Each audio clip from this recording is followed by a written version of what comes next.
Happy Father's Day. And to my dad, happy Father's Day and happy birthday, Dad. Welcome back to Mayhem with Maverick, brought to you by Mayhem Studios, LLC. That's right, we're official. So, it's been 2 weeks since I posted my last video, and that was because my family and I went on vacation to Cape Cod to visit family.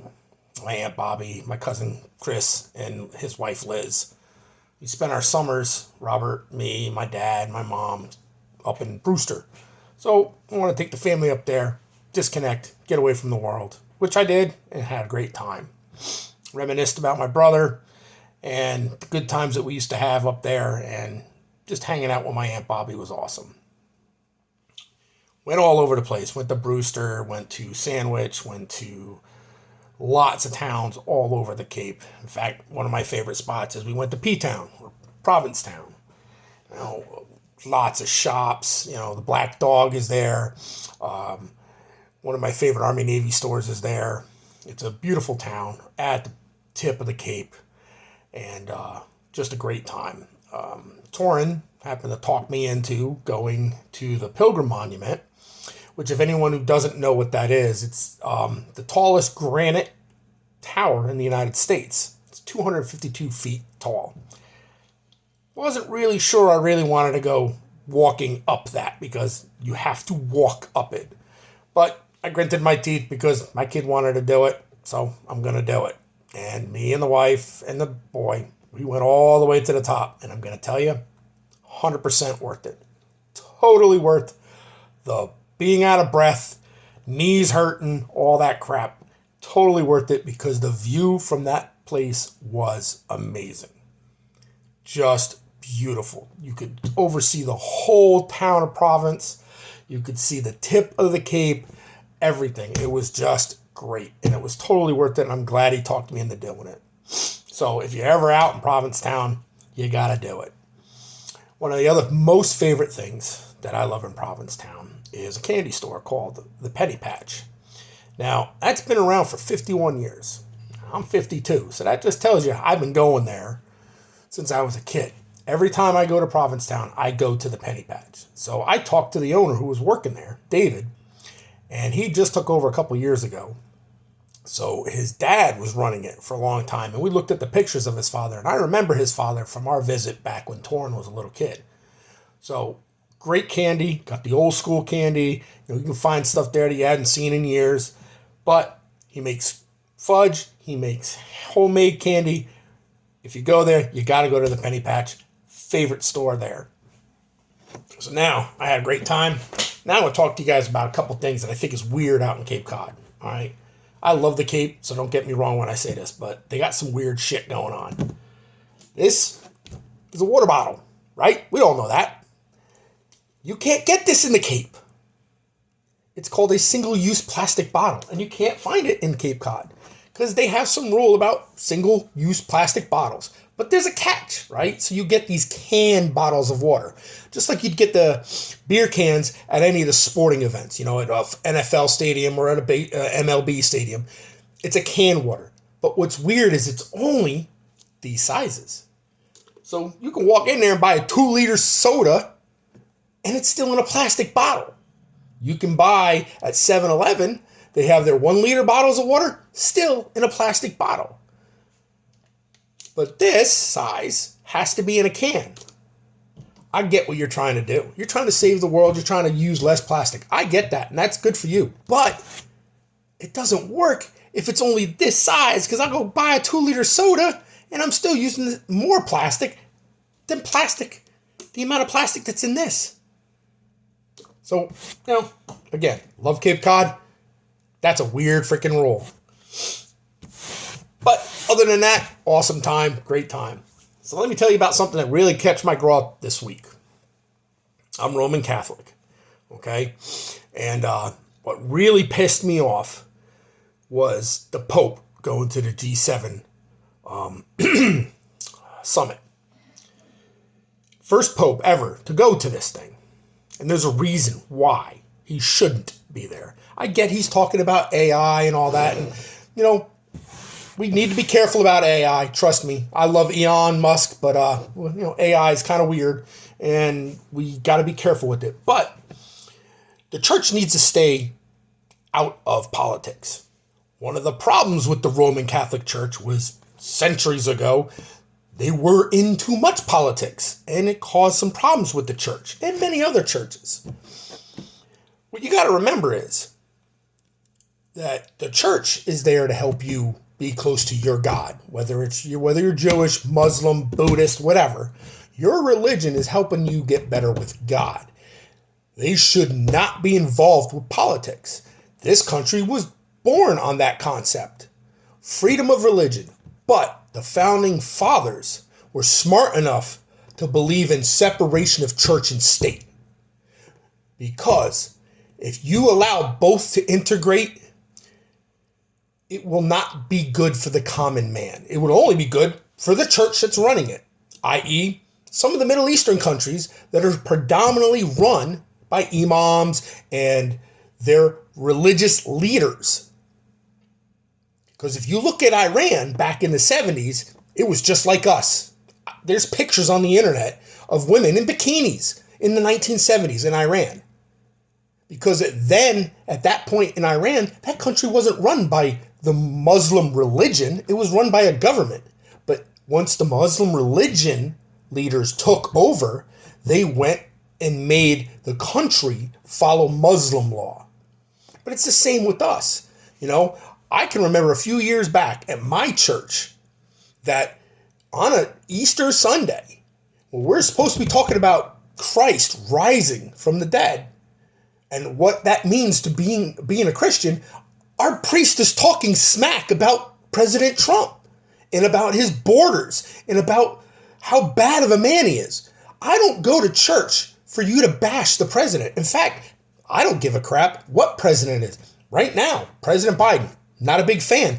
But if I go to church and they bash President Biden, I'm going to be pissed too. Because that's not what I go to church for. I go to church for you to tell me how to be a good Christian and what's going to help me be closer to God, closer to Christ, and what will get me into heaven. When you start spewing about my politicians and my government, that pisses me off because I'm not there for that.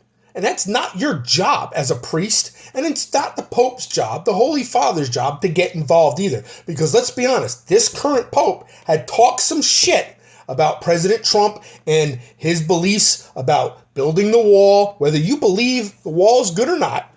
Remember this, the Pope's got a goddamn wall around his freaking place. But he's going to tell our country we can't do what a sovereign country can do. That's why you can't allow politics and religion to be intersected. And that really pissed me off. And, I'm not a big fan of this Pope. I don't like a lot of his things because he's very political.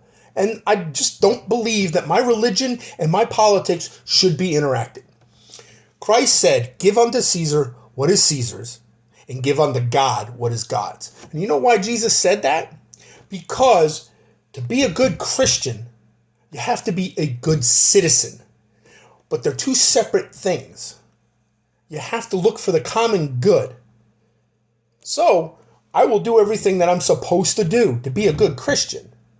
But I will also do everything I'm supposed to do to be a good citizen in the United States of America.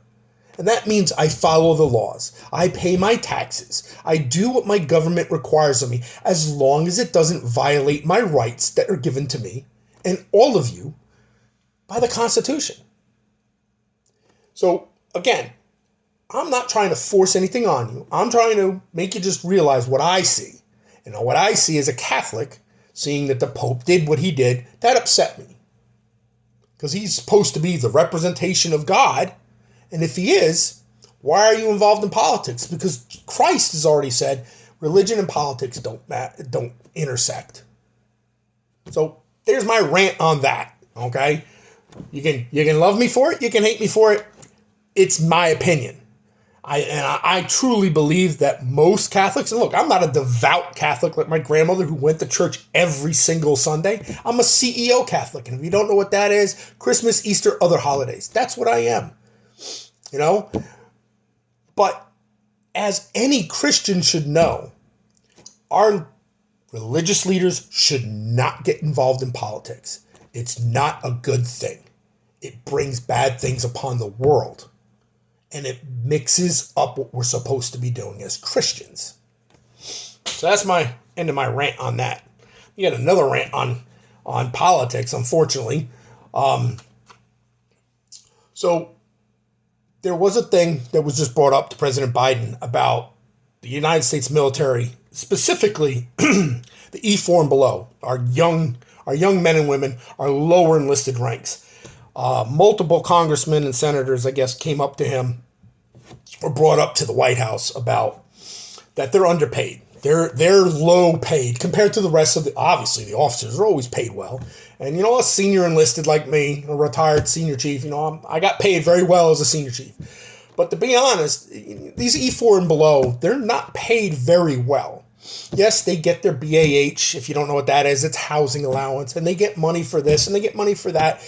Yes, they get a lot of allowances. But when you break down how much these young men and women are making, it is below the inflation rate. And in some places, it can be below the poverty level, and to the point where some of these young men and women can qualify for food stamps and can qualify for WIC.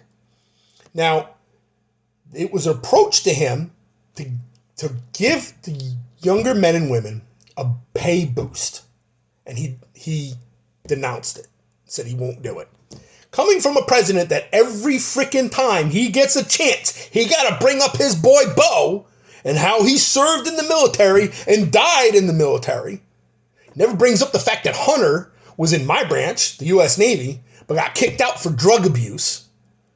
But when you turn around and the president says, I talk so much great about the military, and why wouldn't you want to help these young men and women? I remember when I was a young E4, my first marriage, we qualified for WIC when she was pregnant, when we lived in Virginia. Not that WIC or food stamps or any of that is bad for people. Don't get me wrong. But if you're going to put your life on the line for the United States of America and you're going to serve in our military, shouldn't they be making a good enough money where they're above the inflation rate, where they're above the poverty level? I mean, these men and women are putting their lives on the line. Yes, some may be stationed in the country, but ultimately, all these men and women on active duty or reserve have the opportunity that they could be called someplace and they could be putting their life on the line. And that just deserves to be above that inflation rate so they can live a life that is fair. Now, I'm not taking away from anything about poverty in the ghetto or poverty over here. I'm not taking away from any of those people. What I'm talking about is just our young men and women in the military. Some of those people, they leave poverty-stricken areas to join the military to make their lives better. And some of these young men and women have families and they're struggling because they deserve a little more pay. Now, again, you may not agree with me. I'm damn well sure there's probably a bunch of E4 and below that see this video that'll agree with me. And I'm pretty sure there's some senior enlisted that are going, Mike, you're talking so much shit. Just shut up. But it's my personal opinion again. Love me or hate me. That's my opinion. And I just want to get that off my chest because honestly, if you are a pro-military person, you might want to think about who you vote for. And that's not telling you have to vote for anybody. But if you're a pro-military person, you might want to think about why you're voting for President Biden if you vote for him. If he is so anti-giving these young men and women something that they really need and deserve.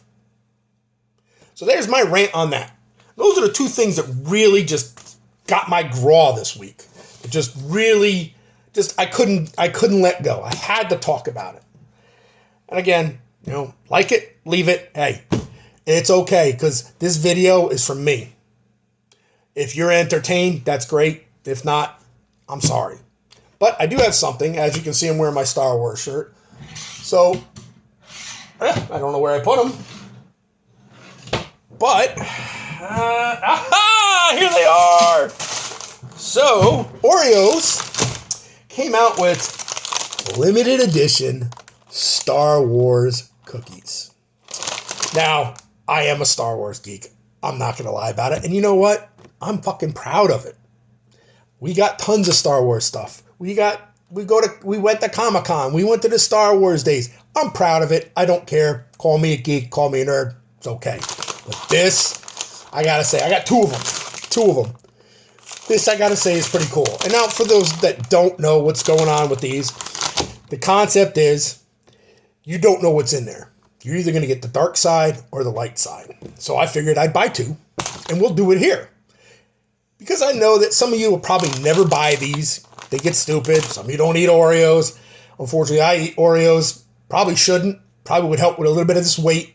But hey, got to have something good in your life that you enjoy. So we're going to do a reveal on both of these because I think that's kind of cool. So the first one, let's see what we get, right? I got to figure out how to open this thing. We'll just open it like a Neanderthal. How about that, right? So first one to open, and we're going to get the light side, blue. See, blue. That represents, it says it on the package, light side. And what do we got? Well, this one's got Chewbacca. This one's got Luke. So all of these are, the Rebel Force, the good guys. R2-D2. Oh, the wife's going to love that. Really cool. Yep. I think that's Mace Windu. So really cool if you're a Star Wars fan. Got a little lot on it. If you're a Star Wars fan, this is kind of neat. Really cool. So we'll do the second reveal. I'm really hoping it's the dark side. But, it is what it is, right? So let's open it up. Neanderthal Mike again. There we go. Oh, what do we get? Dun, dun, dun, dun. Oh, come on. Oh, the light side again. That's okay. I'll try it again sometime, and we'll see if we can get the dark side.